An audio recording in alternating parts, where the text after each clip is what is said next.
Hello friends, welcome to the GS foundation. आप सभी छात्रों का स्वागत करता हूं जीएस फाउंडेशन के इस ऑनलाइन प्लेटफॉर्म पे। आज के सेशन में हम लोग करने वाले हैं विश्व भूगोल से संबंधित एमसीक्यू। टोटल 25 एमसीक्यू यहां पर कवर करेंगे दोस्तों, विथ फुल एक्सप्लेनेशन। तो आपसे मेरा रिक्वेस्ट है कि इस वीडियो को एंड तक आप जरूर देखिएगा, और यदि वीडियो अच्छी लगे तो एक लाइक कीजिएगा, इसे अपने दोस्तों के साथ शेयर कर दीजिएगा। और यदि आप भी इस चैनल को पर नए हैं और अभी तक चैनल को सब्सक्राइब नहीं किया है तो जरूर सब्सक्राइब कर लीजिएगा, बेल आइकन को प्रेस कर लीजिएगा। इससे क्या होगा, जब भी मैं वीडियो अपलोड करूंगा तो उसका नोटिफिकेशन जो है आपको सही समय पर मिल सकेगा। ठीक है, तो चलिए बिना देरी किए हुए स्टार्ट करते हैं आज के सेशन को। पहला सवाल आपके स्क्रीन पर है, क्या कहता है?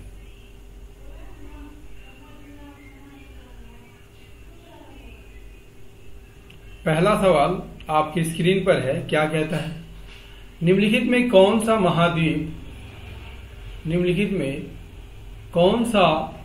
महाद्वीप डार्क कंटिनेंट कहलाता है? आपके ऑप्शन है एशिया, अफ्रीका, यूरोप या ऑस्ट्रेलिया। निम्नलिखित में कौन सा महाद्वीप डार्क कंटिनेंट कहलाता है? इसका राइट आंसर क्या हो जाएगा दोस्तों? अफ्रीका महाद्वीप जो है डार्क कंटिनेंट कहलाता है। क्यों कहलाता है? क्योंकि यहां अपेक्षाकृत कम विकास हुआ है और यह विश्व का दूसरा सबसे बड़ा महाद्वीप है। अफ्रीका विश्व का दूसरा सबसे बड़ा महाद्वीप है। यदि आपसे पूछ लिया जाए कि सबसे बड़ा महाद्वीप कौन है, तो एशिया है। तीसरे नंबर पर उत्तर अमेरिका, चौथे नंबर पर साउथ अमेरिका, पांचवें नंबर पर अंटार्कटिका, छठे नंबर पर यूरोप और सातवें और अंतिम नंबर पर ऑस्ट्रेलिया का स्थान है। अफ्रीका में यदि आपसे पूछ लिया जाए कितने देश हैं, याद रखिएगा 54 देश है। कितने देश है? 54 देश है। और इस महाद्वीप में क्षेत्रफल के हिसाब से अल्जीरिया सबसे बड़ा देश है। कौन है? अल्जीरिया सबसे बड़ा देश है।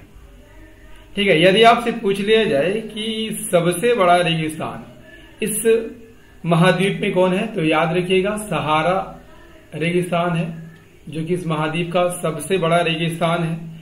ठीक है, इसके अलावा नामीबिया, कालाहारी और चेक रेगिस्तान इस महादेश में है।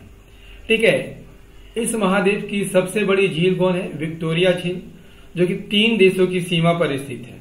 ठीक है, केनिया, युगांडा और तंजानिया की सीमा पर है।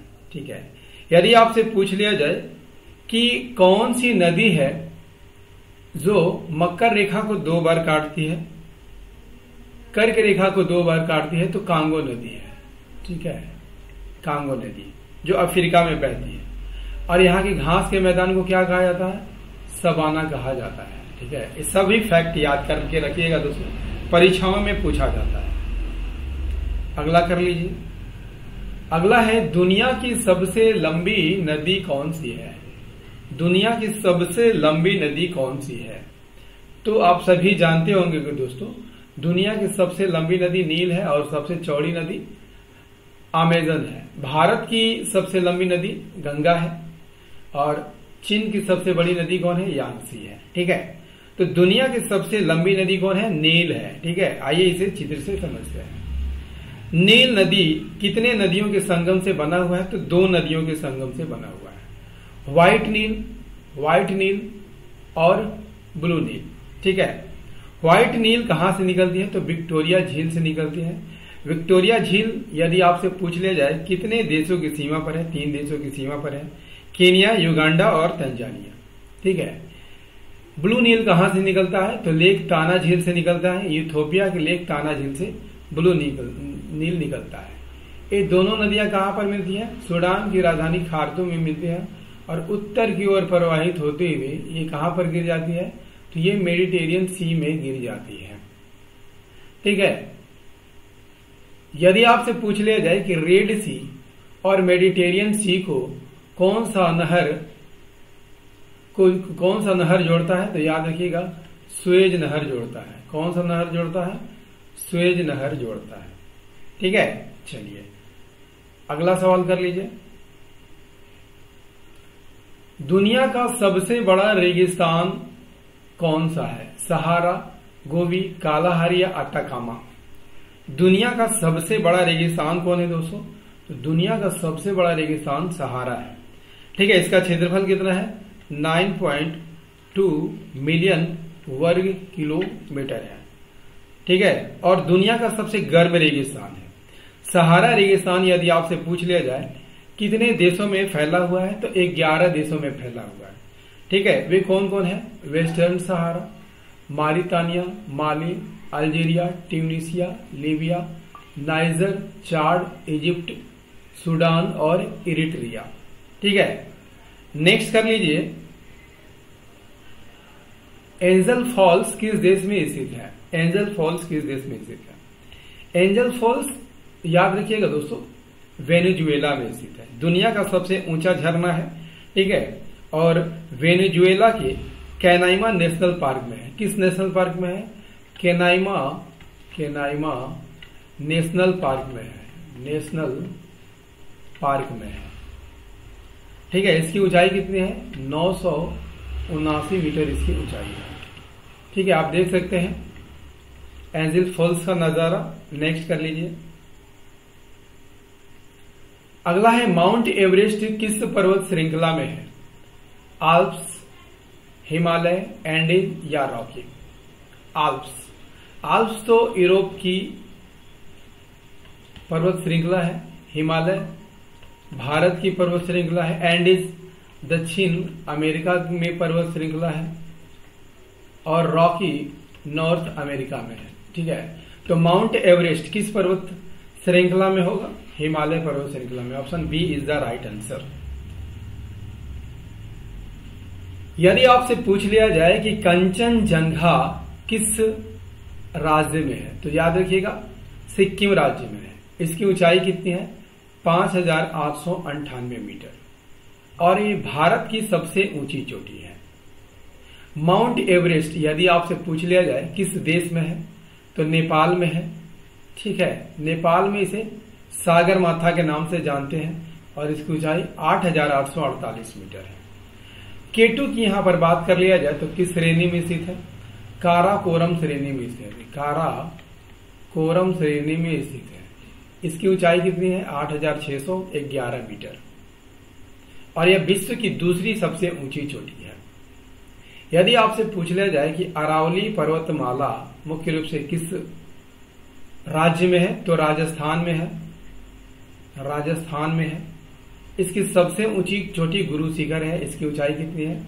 1722 मीटर। ठीक है, यदि आपसे पूछ लिया जाए कि नर्मदा और ताप्ती के बीच कौन सी पर्वतमाला है, तो याद रखिएगा सतपुड़ा पर्वतमाला है। सतपुड़ा पर्वतमाला। इसकी सबसे ऊंची चोटी धूपगढ़ है। इसकी ऊंचाई कितना है? 1350 मीटर। पूर्वी घाट यानी ईस्टर्न घाट और वेस्टर्न घाट कहाँ मिलते हैं? नीलगिरी पर्वत में मिलते हैं। यदि आपसे पूछ लिया जाए नीलगिरी की सबसे ऊंची चोटी कौन है? डोडा बेटा है, 2637 मीटर। क्लियर। यदि आपसे पूछ लिया जाए कि अंडमान निकोबार की सबसे ऊंची चोटी कौन है? सैंडल पीक है। उसकी ऊंचाई कितनी है? 732 मीटर। कहीं कहीं 738 मीटर भी दिया रहता है। ठीक है, किस अंडमान में स्थित है? तो ये नॉर्थ अंडमान में स्थित है। राइट, यहां पर सभी बातें हमने क्लियर कर दिया है दोस्तों। इन सभी फैक्ट से परीक्षा में प्रश्न बनेंगे।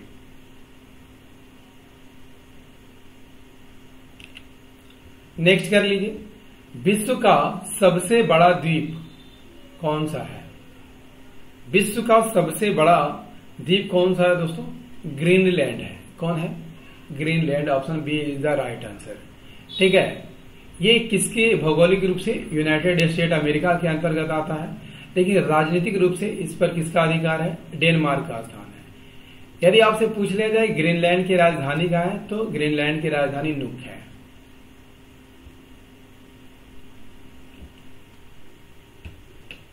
नेक्स्ट कर लीजिए। ग्रेट बैरियर रीफ कहां स्थित है? ग्रेट बैरियर रीफ कहां स्थित है? तो ये ऑस्ट्रेलिया के पूर्वी तट क्वींसलैंड के पूर्वी तट पर स्थित है। आप देख सकते हैं option B is the right answer. ठीक है। ग्रेट बैरियर रीफ ऑस्ट्रेलिया के उत्तर पूर्वी तट पे है और किस महासागर में है? पैसिफिक ओशन में है। पैसिफिक ओशन में है। ठीक है। और ये परवाल भीति से बना चट्टान है। किस राज्य के तट पर है? ऑस्ट्रेलिया के क्वींसलैंड राज्य के तट पर है। ठीक है। नेक्स्ट कर लीजिए। नेक्स्ट है दुनिया की सबसे गहरी झील कौन सी है? बैकाल झील, टंगानिका झील, सुपीरियर झील, विक्टोरिया झील। सही आंसर हो जाएगा दोस्तों, दुनिया की सबसे गहरी झील कौन है? तो बैकाल झील है।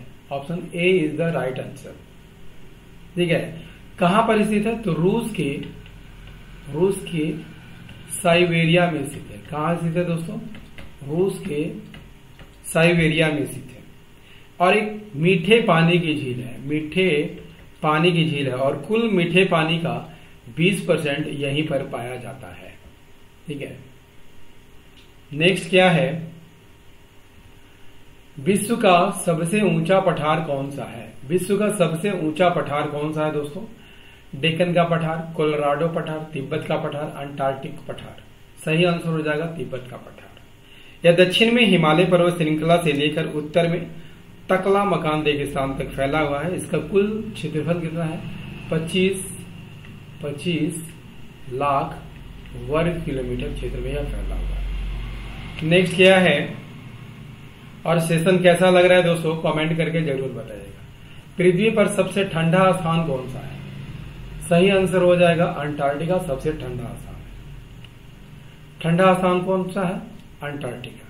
विशेष रूप से पूर्वी अंटार्कटिक पठार पर स्थित एक ऊंची पहाड़ी है। यहाँ का टेम्परेचर कितना होता है? -2 डिग्री सेल्सियस तक गिर सकता है।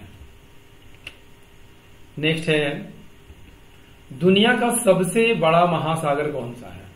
तो दुनिया का सबसे बड़ा महासागर तो आप सभी जानते होंगे, प्रशांत महासागर है। ठीक है। और ये पृथ्वी की सतह के लगभग 1/3 हिस्से को, ठीक है, 1/3 हिस्से को घेरता है, कवर करता है। ठीक है। इसका सबसे गहरा गर्त क्या कहलाता है? Mariana trench. मेरियाना ट्रेंच इसका सबसे गहरा बिंदु है। इसका ऊंचाई कितनी है? 11,033 मीटर। ठीक है। सबसे बड़ा महासागर कौन है? प्रशांत महासागर है। दूसरे नंबर पर अटलांटिक महासागर है। तीसरे नंबर पर हिंद महासागर है और अंतिम स्थान पर आर्कटिक महासागर है। अगला कर लीजिए। माउंट किलिमंजारो किस देश में स्थित है? माउंट किलिमंजारो किस देश में अवस्थित है? सही आंसर हो जाएगा दोस्तों माउंट किलिमंजारो किस देश में स्थित है? तंजानिया में स्थित है। Option B is the right answer. ठीक है। यह अफ्रीका का सबसे ऊंचा पर्वत है और एक कैसी ज्वालामुखी पर्वत है? सुप्त ज्वालामुखी पर्वत है। सुप्त ज्वालामुखी पर्वत है और ये पूर्वोत्तर तंजानिया में स्थित है। पूर्वोत्तर तंजानिया में स्थित है। ठीक है। आप देख सकते हैं चित्र में। अगला कर लीजिए। विश्व का सबसे अधिक जनसंख्या वाला देश कौन सा है? तो जाहिर सी बात होगी कि भारत ही होगी। कौन सा देश उगते सूरज की भूमि कहलाता है? उगते सूरज की भूमि कौन कहलाता है? सही आंसर हो जाएगा option C is the right answer. Japan उगते सूरज की भूमि कहलाता है। क्यों कहलाता है? क्योंकि यहाँ पूरब में यह स्थित है और जहां दुनिया के कई अन्य हिस्सों में की तुलना में सबसे पहले सूर्योदय होता है। ठीक है। जापान यदि आपसे पूछ लिया जाए कितने मुख्य द्वीपों से मिलकर बना है? 4 द्वीपों से मिलकर बना है। होक्काइडो, होन्शु, शिकोकू और क्यूशू। यदि आपसे पूछ रहे हैं जापान की राजधानी कहाँ है? तो टोक्यो है। जापान की राजधानी टोक्यो है। किस द्वीप पर स्थित है? तो होन्शु द्वीप पर स्थित है। आप देख सकते हैं होन्शु द्वीप पर स्थित है टोक्यो। अगला क्या है? विश्व का सबसे बड़ा ज्वालामुखी कौन सा है? विश्व का सबसे बड़ा ज्वालामुखी कौन सा है? सही आंसर हो जाएगा विश्व का सबसे बड़ा ज्वालामुखी मोना लोआ है। Option A is the right answer.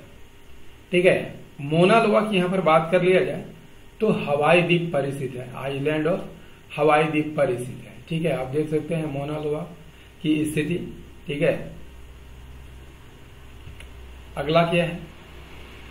Danube नदी किस सागर में गिरती है? डेन्यूब नदी बाल्टिक सागर, काला सागर, भूमध्य सागर, कैस्पियन सागर। चित्र में देखिए और आंसर दीजिए।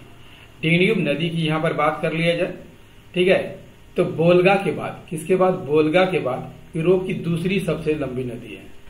दूसरी सबसे लंबी नदी है। उद्गम कहां से होता है? ब्लैक फॉरेस्ट जर्मनी से होता है। ठीक है, और कहां पर गिरती है? तो ये ब्लैक सी में गिरती है, काला सी में गिरती है। Option B is the right answer. ठीक है, और Germany, Australia, Slovakia, Hungary, Croatia, Serbia, Bulgaria, Romania, Moldova और यूक्रेन से होकर यह गुजरती है। राइट। चलिए नेक्स्ट लीजिए।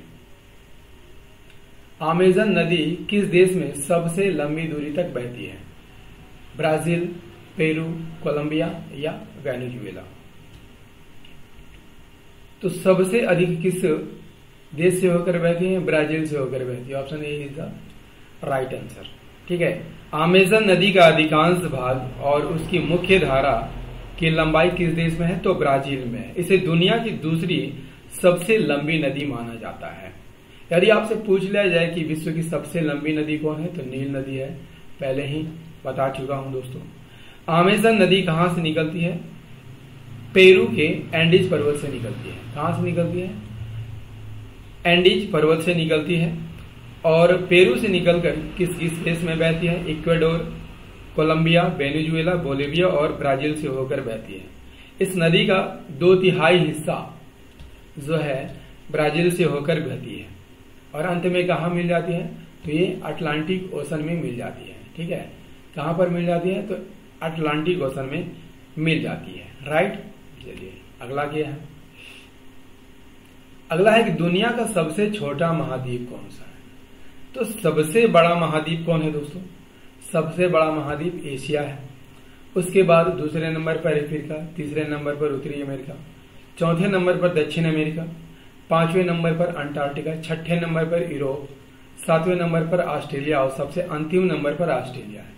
तो सबसे छोटा महाद्वीप कौन है? Option B is the right answer. ठीक है, अगला कर लीजिए। ग्रेट विक्टोरिया मरुस्थल किस देश में है? ग्रेट विक्टोरिया मरुस्थल। सही आंसर हो जाएगा ग्रेट विक्टोरिया मरुस्थल ऑस्ट्रेलिया में है। ठीक है, और वेस्टर्न ऑस्ट्रेलिया और साउदर्न ऑस्ट्रेलिया के बीच फैला हुआ एक कम आबादी वाला, ठीक है, कम आबादी वाला रेगिस्तान है। राइट। चलिए अगला कर लीजिए। और सेशन कैसा लग रहा है दोस्तों, आप कमेंट में बताइएगा, क्योंकि आपके कमेंट ही हैं जो हमें मोटिवेशन देते हैं वीडियो बनाने के लिए। तो एक प्यारा सा कमेंट जरूर कीजिए। अगला है कि विश्व का सबसे ऊंचा सक्रिय ज्वालामुखी कौन सा है? Mona Kea, Mauna Loa, Cotopaxi, Ojos del Salado. सही आंसर हो जाएगा option D is the right answer, Ojos del Salado. ठीक है, विश्व का सबसे ऊंचा सक्रिय ज्वालामुखी ओजेस डेल सलाडो है, जो किन दो देशों की सीमा पर है? तो अर्जेंटीना और चिली की सीमा पर है। अर्जेंटीना और चिली की सीमा पर स्थित है। इसकी ऊंचाई कितनी है? 6,893 मीटर। 6,893 मीटर ऊंचा है। ठीक है, और दुनिया के सबसे ऊंचे सक्रिय ज्वालामुखी में से एक माना जाता है। अगला कर लीजिए। अगला है नियाग्रा जलप्रपात किन दो देशों के बीच है? अमेरिका और कनाडा, अमेरिका और मैक्सिको, फ्रांस और जर्मनी, अर्जेंटीना और ब्राजील। आंसर कीजिएगा। देखिए नियाग्रा फॉल्स जो है ना दोस्तों, अमेरिका और कनाडा की सीमा पर स्थित है? यदि आपसे पूछ लिया जाए, आंसर इज ऑप्शन ए। यदि आपसे पूछ लिया जाए कि किन दो झीलों के बीच है, तो लेक ऑन्टारियो और लेक एरी के बीच है। आप देख सकते हैं यहाँ पे ये नियाग्रा फॉल्स है। ठीक है, अगला कर लीजिए। भूमध्य रेखा किस महाद्वीप से सबसे अधिक गुजरती है? एशिया, अफ्रीका, दक्षिण अमेरिका या ऑस्ट्रेलिया? सही आंसर क्या हो जाएगा दोस्तों? एशिया से गुजरती है, अफ्रीका से गुजरती है और दक्षिण अमेरिका से गुजरती है। ठीक है, तो सबसे ज्यादा जो है ये अफ्रीका से गुजरती है। Option B is the right answer. ठीक है, और कितने महाद्वीप से होकर गुजरती है? तो ये 3 महाद्वीप से होकर गुजरती है। ठीक है, कौन कौन से देश? दक्षिण अमेरिका के देश कौन कौन है? कोलंबिया, इक्वेडोर और ब्राजील से होकर गुजरती है। अफ्रीका के कौन कौन से देशों से गुजरती है? Sao Thome, Republic of Congo, Uganda, Somalia, Kenya, गेबोन, democratic Republic of Congo. ठीक है, एशिया के कौन कौन से देश हैं? मालदीव, ठीक है, इंडोनेशिया और ओशिनिया की किरिबाती। क्लियर? चलिए, इस सेशन का अंतिम प्रश्न है दोस्तों, कर लीजिए। डेड सी किसके बीच स्थित है? डेड सी किसके बीच स्थित है? सही आंसर हो जाएगा इजराइल और जॉर्डन के बीच स्थित है। Option A is the right answer. ठीक है, डेड सी को डेड सी क्यों कहा जाता है दोस्तों? डेड सी को डेड सी इसलिए कहा जाता है क्योंकि इसका पानी जो है बहुत खारा होता है। कैसा होता है?